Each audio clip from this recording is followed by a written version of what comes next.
Yaxshilar, bu narsani ko'ringlar mana. Velotrенажер desak ham bo'laveradi endi. Ilmiy nomi o'zi.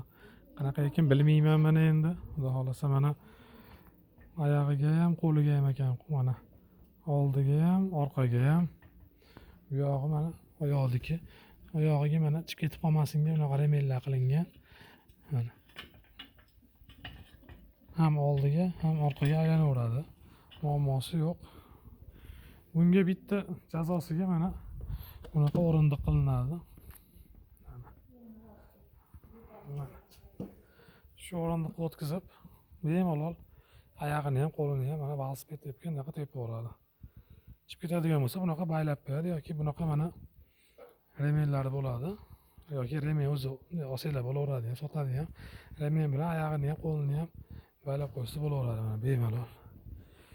Insultdan keyingi reabilitatsiya qilish jarayonlariga juda asqotadigan, foydali, manfaatli mana uskuna deymizmi?